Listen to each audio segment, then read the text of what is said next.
हाथ से हथकड़ी खोल दो। Thakur Jaspal Singh, yes sir. आपके ऊपर हत्या और बलात्कार जैसे कई मामले दर्ज हैं।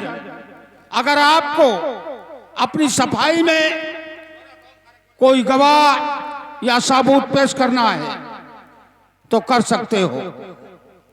जज साहब, हमने ना अपना कोई वकील किया है और ना हमें ज्यादा कुछ सफाई में कहना है। हमें अदालत से सिर्फ 5 मिनट का समय चाहिए। हम आपके इंस्पेक्टर सूरज से कुछ बात करना चाहता हूं। इजाजत है। जी सर। कहिए ठाकुर साहब। इंस्पेक्टर सूरज, हमें एक बात कहा था जब आपने हमारे हाथों में हथकड़ी डाला था कि आपके गुनाहों का पता अदालत में चलेगा और आपने हमें इस कटघरे में खड़े करने के लिए मजबूर कर दिया। तो हम आपसे जानना चाहता हूं कि हमारा क्या गुनाह है। मैंने आपसे कहा था कि जो आपके गुनाह है अदालत में आपको मालूम हो जाएगा। यही तो मैं आपसे जानना चाहता हूं इंस्पेक्टर साहब। मेरा जो सवाल ठाकुर जसपाल सिंह से करने जा रहे हैं ये पॉइंट जरूर नोट करना। ठाकुर जसपाल सिंह जी। आपके हवेली में कौन कौन रहते थे? हमारी हवेली में? जी हाँ। अरे इंस्पेक्टर साहब, हमारी हवेली में मैं, हमारा छोटा भाई ठाकुर रघुवीर सिंह, जिसे हम अपने बेटे से ज्यादा बढ़कर मानते थे, जिसका मर्डर हुआ। जी हाँ, उसकी धर्म पत्नी जिसका नाम शीला ठाकुराइन, और यही कोई हमारे 2-4 नौकर चाकर बस। तो आप ये बताइए कि आपके भाई रघुवीर सिंह का तो मर्डर हो गया। जी हाँ। लेकिन उनकी पत्नी ठाकुराइन शीला कहाँ है? इंस्पेक्टर साहब, शादी के 12 साल तक शीला ठाकुराइन ने किसी बच्चे को जन्म नहीं दिया। अचानक भगवान की माया काफी दिनों की बाद उसने एक कन्या को जन्म दिया और कन्या को जन्म देते ही शीला ठाकुराइन की हालत बिगड़ती गई। काफी मैंने दवा इलाज कराया लेकिन हम शीला को बचा नहीं सके। अंत में आकर उसने अपना दम तोड़ दिया। और उसके कोख से जो बच्ची जन्मी थी उसका क्या हुआ? इंस्पेक्टर साहब, छोटी बच्ची दुधमुही किसके सहारे जीती? काफी उसकी सेवा किया लेकिन माँ तो माँ होती है। कुछ दिनों में उस बच्ची ने अपना दम तोड़ दिया। मिलान ये भी पॉइंट नोट किया जाए। ठाकुर जसपाल सिंह, जी सर। आप ये क्यों नहीं कहते कि 12 वर्ष तक ठाकुराइन शीला की कोख से कोई औलाद संपन्न नहीं हुआ? ये तो मैं बता ही रहा हूँ। और 12 वर्ष के बाद जब उसे एक कन्या को जन्म दिया तो ये सदमा आप बर्दाश्त न कर पाए और ठाकुराइन शीला को गोली मार दिया और उसकी दुर्मुही बच्ची को जद्दा सिंह के हाथ सौंप दिया और कहा ले जाओ इसे जंगल में फेंक दो, वही खत्म हो जाएगा। इंस्पेक्टर साहब, आपने तो इस रामायण को हमें बता दिया।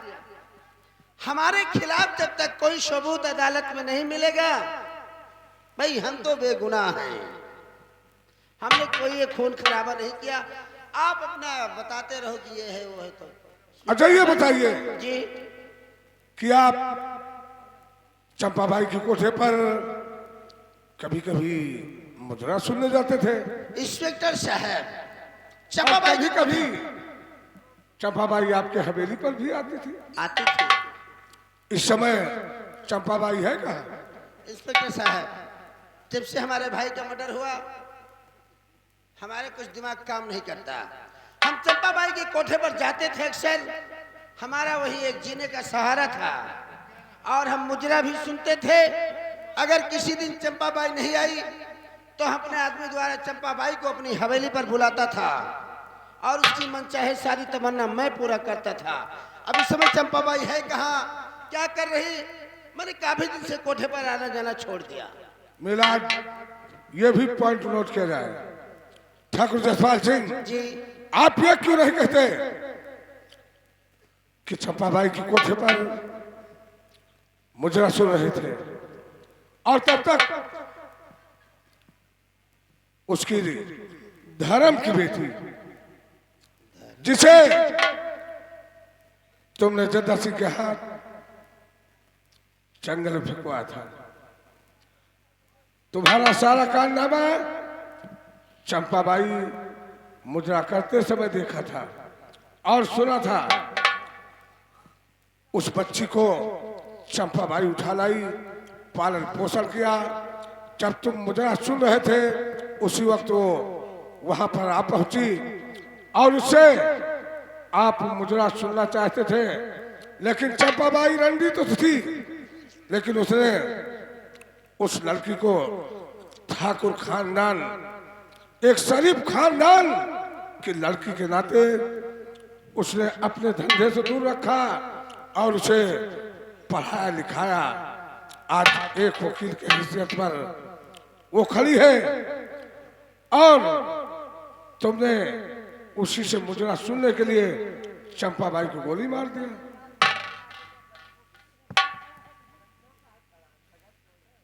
ये तुम्हारे कहने का मतलब कि ये हमारे भाई की बेटी है और हमने जद्दा के हाथों से मरवा दिया था, लेकिन जद्दा ने इसे नहीं मारा तो चंपा उठा ले गई।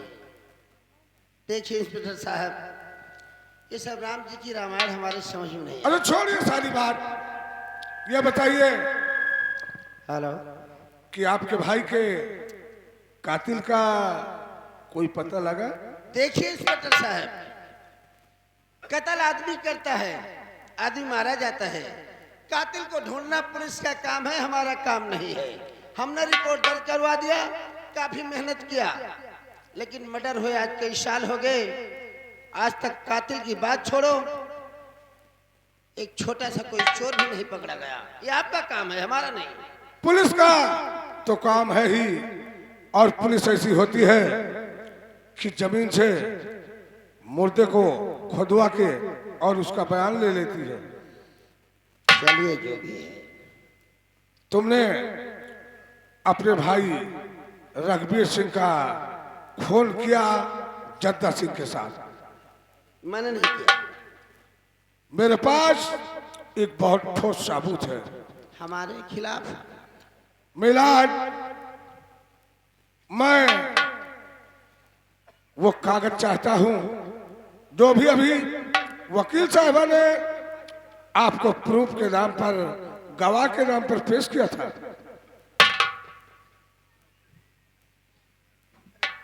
ठाकुर जसपाल सिंह जी इस कागज पर देखो किस स्याही से क्या लिखा है और इस पर साइन किसका है।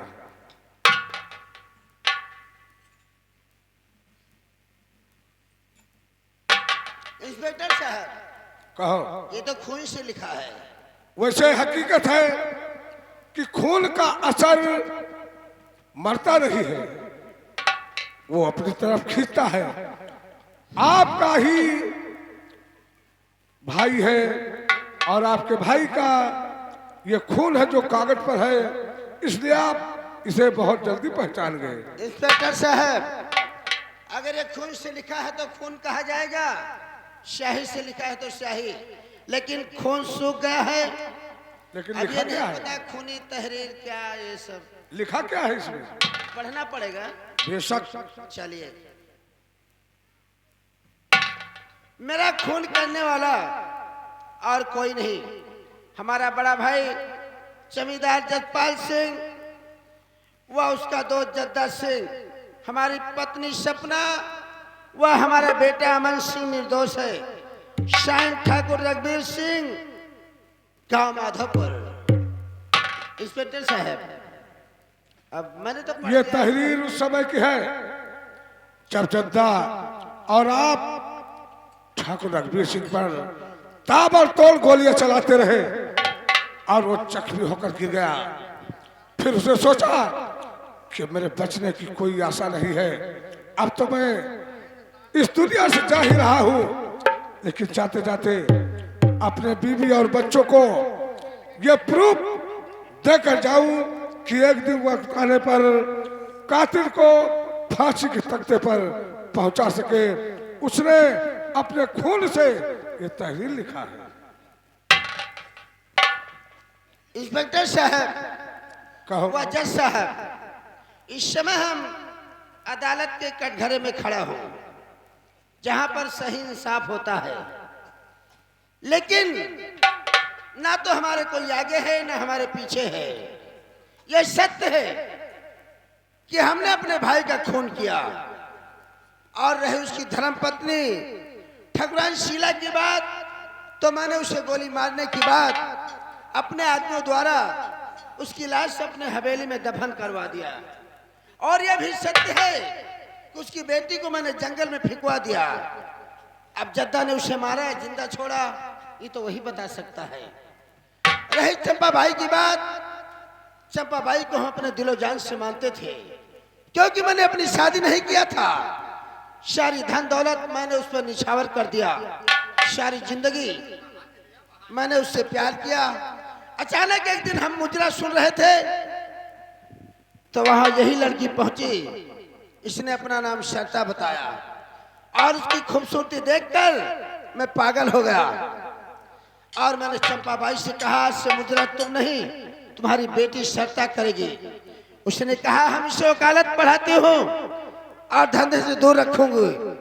मैंने इसकी कीमत 5 लाख लगा दिया, लेकिन चंपा ने हमारे खिलाफ ऊंची आवाज उठाया, तो मैंने चंपा को गोली मार दिया और जद्दा द्वारा इसे उठा ले गया। हमने सोचा मुजरा करेगी, लेकिन अपनी जिद पर अड़ी थी, क्योंकि ठाकुर खानदान का खून था, इसलिए जद्दा इसे उठा कर ले गया। अब इसके साथ जंगल में क्या किया, कौन पहुंचा, हमारे दोस्त जद्दा को मार दिया। यह सत्य है कि हमने बहुत गुनाह किए और बहुत पाप किए। अब हम अदालत से गुजारिश करूंगा कि अदालत हमें जो सजा देगी, मौत या जिंदगी की, हम उसे भुगतने के लिए तैयार है। जज साहब, हमें हुक्म सुनाया जाए। मुलजिम अपना गुनाह कबूल कर रहा है, फैसला अदालत के हाथ में है। वैसे मैं चाहूंगा कि ऐसे शातिर अपराधी को तो कड़ी से कड़ी सजा दी जाए, जहां तक है कि इसे फांसी की सजा भी कम हो। इंस्पेक्टर साहब, आप बहुत सही कह रहे हैं। अब हमें जीने की कोई तमन्ना नहीं है। जब हमने बहुत गुनाह किया और हमारे परिवार में कोई है ही नहीं, क्या करूंगा जी करके। ठाकुर जसपाल सिंह, जी सर। आप अपने बचाव में जी ना तो कोई ठोस सबूत दे पाए और ना ही कुछ बता पाए, बल्कि आप कानून को गोल गोल घुमाते रहे। इन सभी धाराओं को देखते हुए अदालत इस नतीजे पर पहुंची है कि मुलजिम ठाकुर जसपाल सिंह को सजाए मौत का हुक्म सुनाती है। जज साहब, आप इसे नहीं सजा दे सकते। इसे सजा देगी तो केवल सपना सजा देगी। सपना, तुम्हें काफी दिनों की बाद सजा मिली है और 20 साल तक तुम्हारी सजा हुई है। तुम एकदम बूढ़ी हो गई हो। हाँ, देखिए, सजा अदालत देगी। हमने अदालत में अपना गुनाह कबूल किया है, इसलिए हमारे गले में फांसी का फंदा पड़ने जा रहा। आप हमारी मौत का तमाशा देखना। अब तुम्हारे मांग का सिंदूर तो मैं वापस नहीं कर सकता।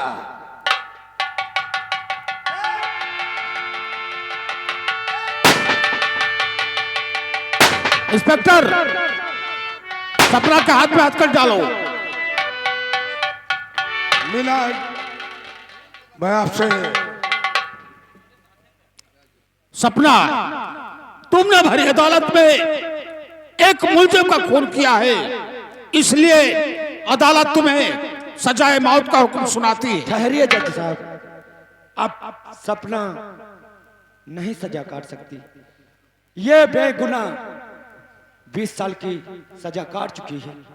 अब सपना सजा नहीं काट सकती। मिलान वकील साहब का कहना बिल्कुल सच है कि सपना बेगुनाह होकर 20 साल जेल की सलाखों में रहकर अपनी सजा पूरी किया है और 300 की मुजरिम आज भरे अदालत में हो गई।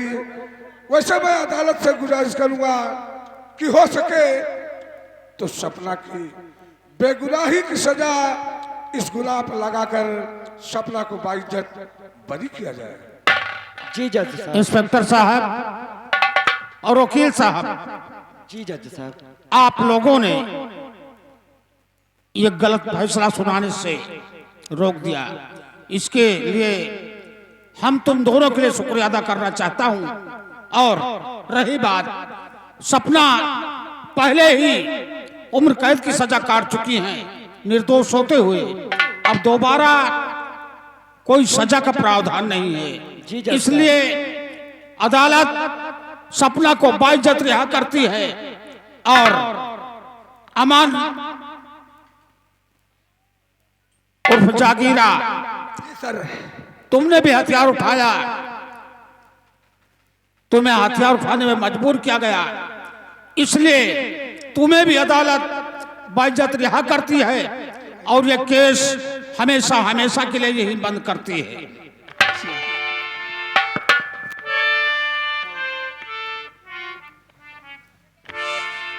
सपना, जी साहब। अभी कुछ समय पहले आप कह रही थी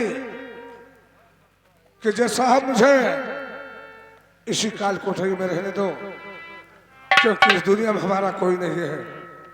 जी हाँ साहब। जिस पेड़ को तुमने अपने लहू से सींचा है अभी वो तो हरा भरा है। ये अमन तुम्हारा बेटा है, क्योंकि बाप का बदला और ठाकुर जसपाल सिंह के आतंक को मिटाने के लिए डाकू बनकर अपना फर्ज पूरा किया है। ये तुम्हारा बेटा अमन है।